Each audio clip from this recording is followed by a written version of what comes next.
फिर से जेंगा पहले ज्योति सिंह अपन स्टेटस लगावत रही है इंस्टाग्राम पर, फिर से उस सैड वाला स्टेटस लगावल शुरू हो गई बा। यानी फाइनली पवन सिंह ज्योति सिंह मामला बहुत ज्यादा बढ़ गई बा, जमुना के वजह से पवन सिंह के धर्म पत्नी ज्योति सिंह भी नाराजगी वाला स्टेटस लगा रहल बाड़ी।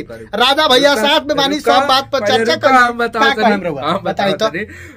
ज्योति सिंह पवन सिंह के जो मैटर बा उ साइड कहिए से रहे, ठीक बा, उ साइड कहिए से रहे। लेकिन ई रहे कि ज्योति सिंह दिखावा करत रहनी कि पवन सिंह हमारे साथ है, इसीलिए ज्योति सिंह साइड पोस्ट नहीं डालती थी। लेकिन जब सब केहू के सामने भांडा फूट गई, मामला के पता चल गई, तो अब ज्योति सिंह साइड फोटो डाल रही है। अच्छा, यही एक तरफ ज्योति सिंह साइड फोटो डाल रहा बाड़ी, साइड जौन बा की स्टेटस लगा रहा बाड़ी, आ एक तरफ जौन बा की चांदनी सिंह हंस के न्यूज में अपन डिमांड दे रहा बाड़ी, अपन बाइट दे रहा बाड़ी, अपन बात बता रहा बाड़ी, आ कहत रही जो सौभाग्य है मेरा, मुझे अगर कुछ मिला है, कोई शब्द मिला है, चाहे कोई स्थान कोई जगह मिला है भोजपुरी में, तो कहीं नहीं तो कहीं पवन सिंह का देन है।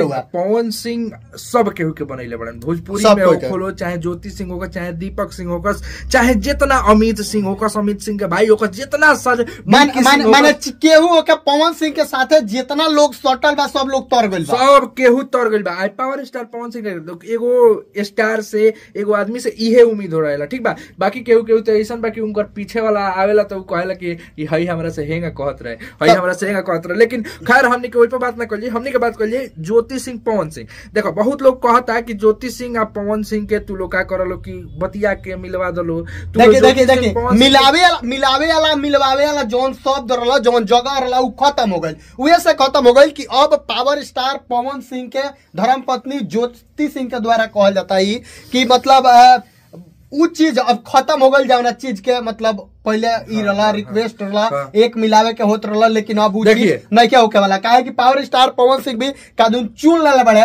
कि हमार अब दुल्हन जौन बा की दूसरे कोई बनी, ई ना बनी है जीवन में। काहे कि पवन सिंह इशारा में अपना बर्थडे में एगो बात कहूं कि पवन सिंह अकेला था, अकेला है और अकेला ही रहेगा। तो जब तक शादी नहीं होगा तब तक पवन सिंह अकेले ही रहेंगे। हाँ, क्या कहें?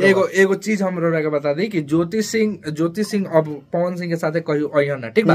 बस ज्योति सिंह के ई करे के बा कि ज्योति सिंह अपन काम कर रहल बड़ी, उनका विधायक बने के, ठीक बा। वो अपना पापा के साथ बड़ी, जैसे कि हर चीज में आ रहूं के चाहे ये मतलब दुनिया के रीत है। लेकिन ज्योति सिंह और पवन सिंह के कबो ना हो जाए, पवन सिंह ज्योति सिंह ना दूसरा से शादी करे वाला बड़ा एकदम।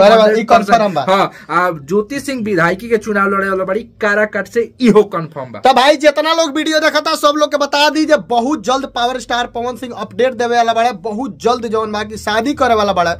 अब जैसे अब ई अपडेट विधायकी चुनाव के पहले आ जाई आ कि बाद में आई, एकर कोनो गारंटी नहीं है। जैसे ऐसा कोनो अपडेट आई तैसे ई चैनल के सब्सक्राइब करके रखिए लो, तैसे अपडेट तार लो के हमनी के देम सन। बाकी वीडियो के खूब ज्यादा शेयर कर लो, चैनल पर नया बढ़ा लो तो सब्सक्राइब जरूर कर लो। मिलता है अगला वीडियो में, तब तक खातिर नमस्कार।